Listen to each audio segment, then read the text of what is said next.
Well, here we are in the 86 Olds 98 to talk about one of GM's, let's say, infamous inventions and creations. And that is this multifunction turn signal stalk here. Well, multifunction is not just a turn signal, it also operates the cruise control for the cars that are so equipped, the wiper switch, including the delay wipers, and the wiper wash function, all in one stalk.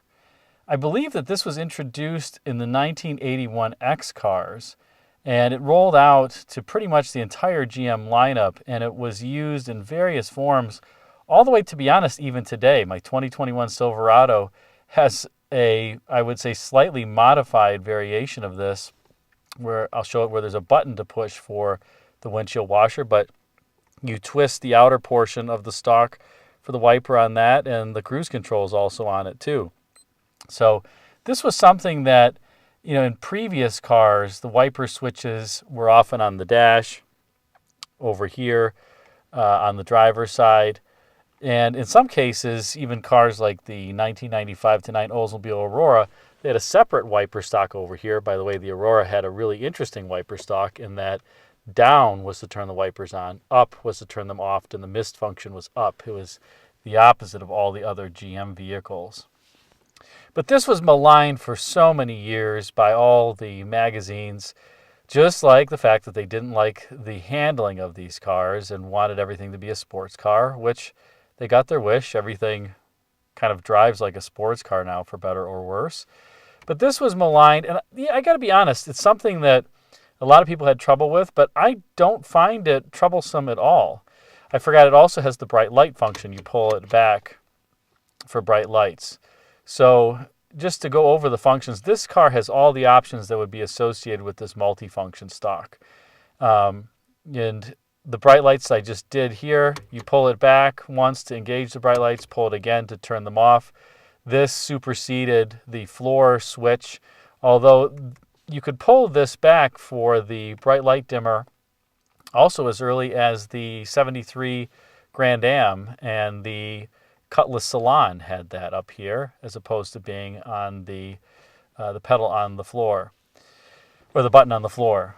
Then there's the cruise control function here, where you have it off, you can turn it on, you push this button to set the cruise, and if you want to turn it off, you can either tap the brake or put the switch off. If you want to slow the car down while the cruise control is engaged, you just hold this button in, and then when the car reaches the desired speed, you release it and the cruise re-engages at a lower speed. If you've disengaged it by tapping the brake and you leave the switch on, you can resume the speed that you were previously at by pushing it like that. That's the resume, the RA, resume/accelerate.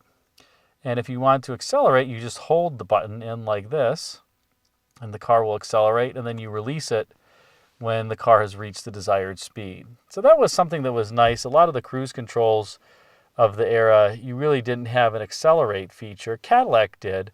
Cadillac even had a switch with multiple functions. I don't know why. I mean, you could put it at an intermediate setting, and the only thing that worked was this cruise button. You pushed it up again, and then there was a resume accelerate button on here that would become functional. For the wipers, you just, if you want to mist the wipers, have it do a single pass, you hold this in this position like that where it says mist, and then you let go. If you want to engage the delay, you just turn this on. You want to go to low speed wipers, high speed wipers. There's no medium, just 2-speed wipers, which I find fine. And then you want to wash the window, you just push this forward like that. And that's all the functions, all in this single handy stalk. Now, if there is a gripe about it, it is that it feels very plasticky. You put the turn signal on, and it just doesn't have a reassuring feeling. You can hear the noise that it makes.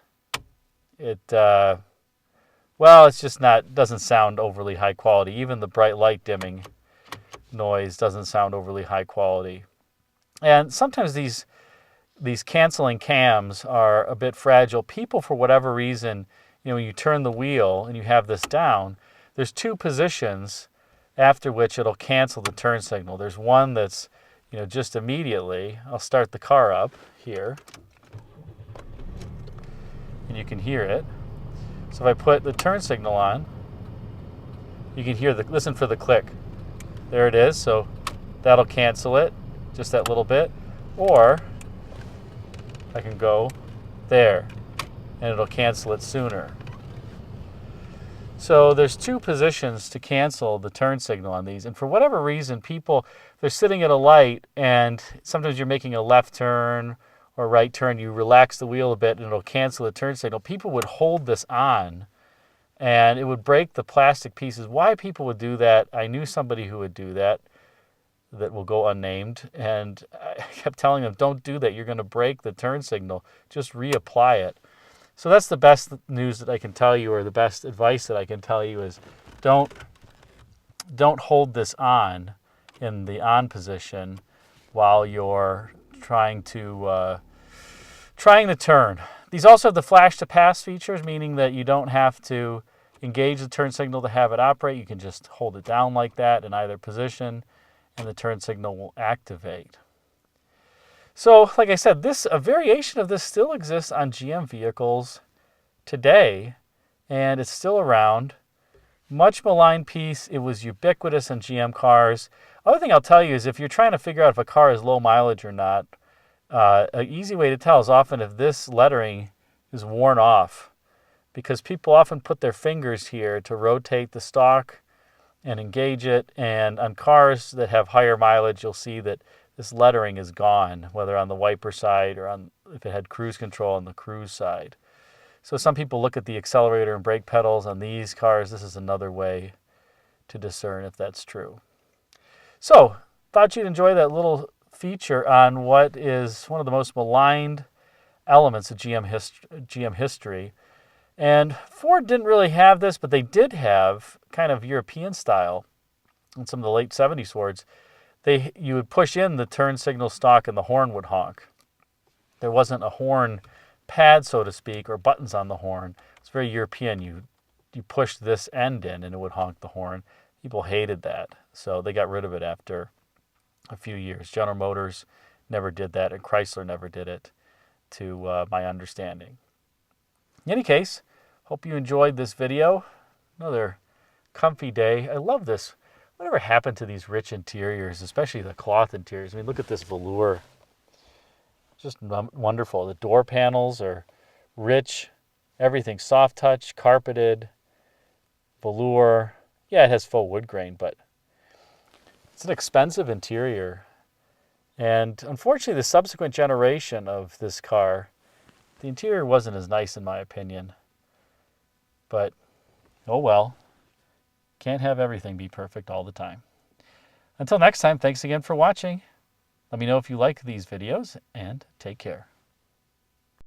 And here you can see a later version used into the late aughts, kind of the late 2000s, on a number of GM vehicles, particularly the trucks, where it's, slightly different than what I just showed, but the same spirit with the wiper control as well as the windshield washer and the cruise control, all in the same stock, as well as the bright light dimmer. So lasted for a long time, all the way from the early 80s until the late 2000s. And the style is a bit similar still today. Like I said, in my 2021 Silverado, albeit the cruise control has moved to the steering wheel. So hope you enjoyed that video. Thanks again for watching.